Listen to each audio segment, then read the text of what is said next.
A soldier is ready to go in battlefield, and the time is of pre-World War First. What he imagines and what are his feelings.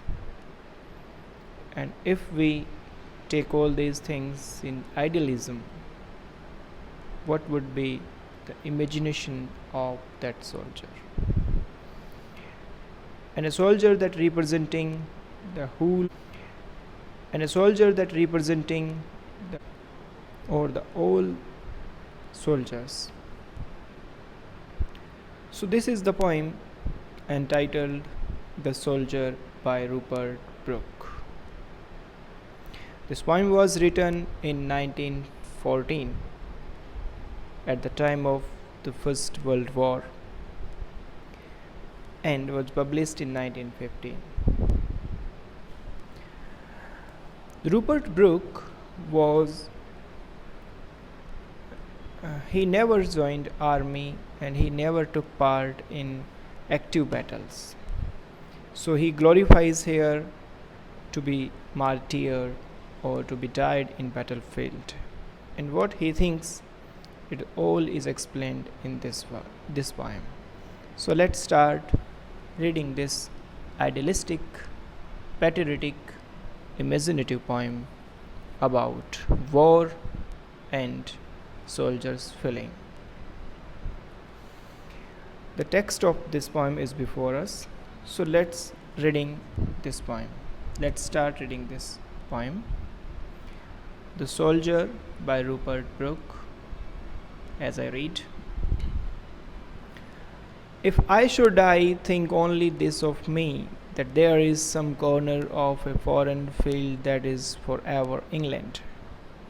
There shall be in that rich earth a richer dust concealed.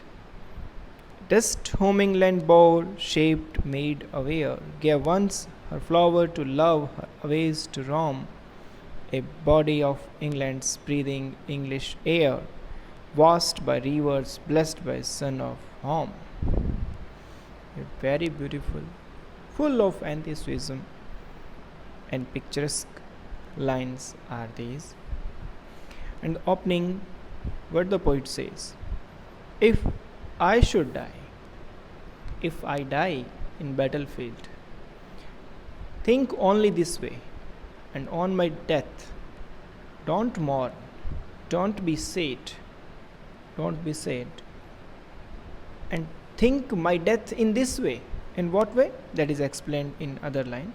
And in the very first line, the poet present an argument, and the following part justify that argument. This is a basic structure of sonnet, and this is also a sonnet. So in these 8 lines, the first part of this sonnet is called octave. In this part of octave, the very beginning line present an argument. An argument is that the speaker says, if I die in a battlefield, consider my death not in traditional way for the mourning or for feeling sad, but take my death in this way. And the way is that there is some corner of a foreign field that is forever England. And in the foreign field, at the battlefield, if I die, consider the palace where I die as England. And this palace will ever be England. This part will be England herself.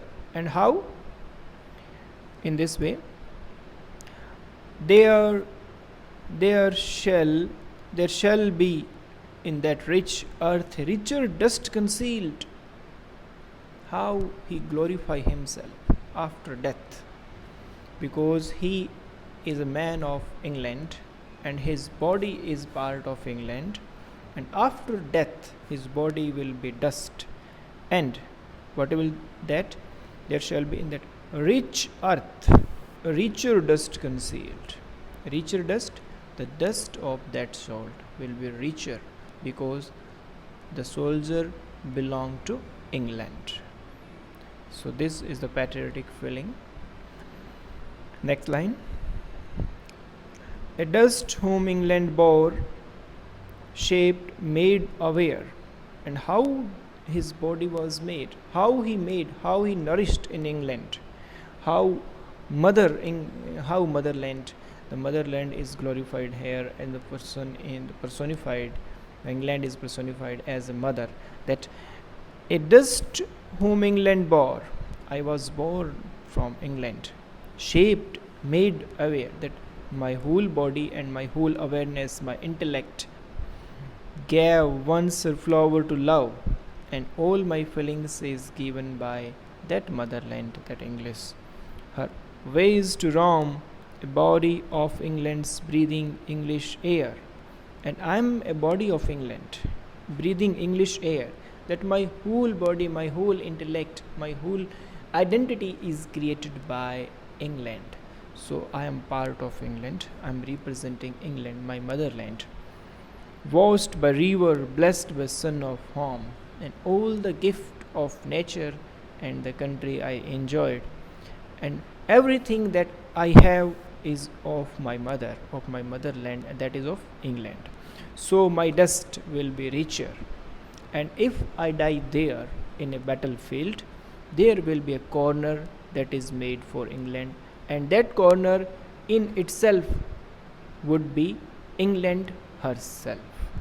So the poet in these lines glorifies death and shows his deep patriotic feelings, and his death will justify his love for motherland. But we must remember that this is a part of war, that casualty and death happen in war, and this is not the horrifying picture of war, but a glorified picture of war is presented before us. Now let's move to the sestet part. I think this heart all evil shade away, a pulse in the eternal mind, no less, gives somewhere back the thousands thoughts by England given, her sights and sounds, dreams happy as her day, and laughter learnt of friend and gentleness, in heart at peace under an English heaven.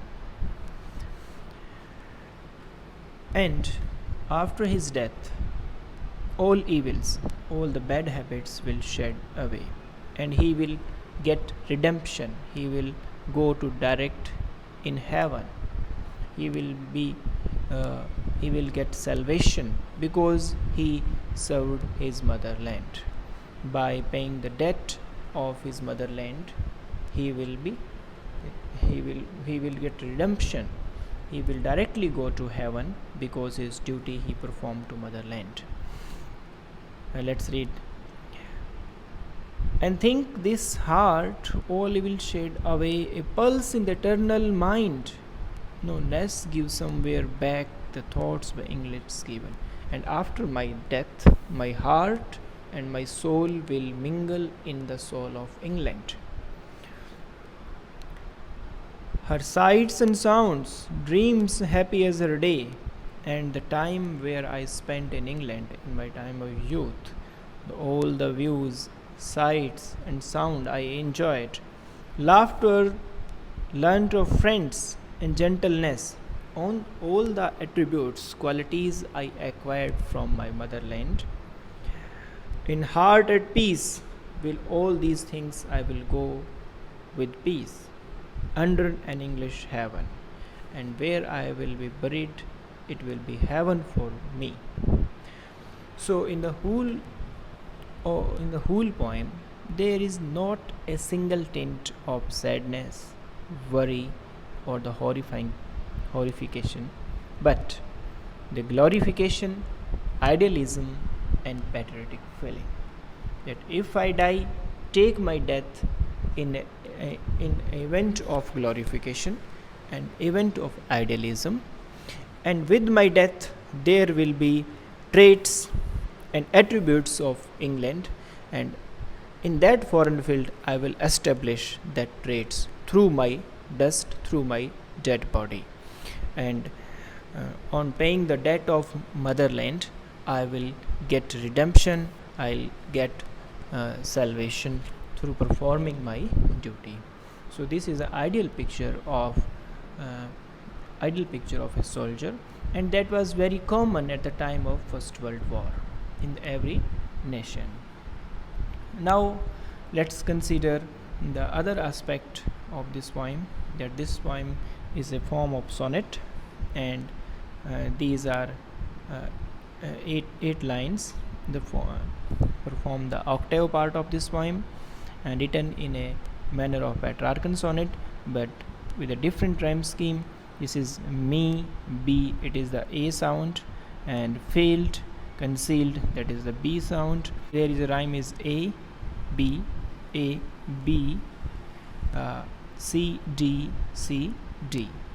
Assisted part, we have rhyme scheme away, day, less, ness, given, heaven. So A, B, A, B, A, B, C, D, C, D. That was the rhyme scheme of octave part. So we have E, F, G, E, F, G.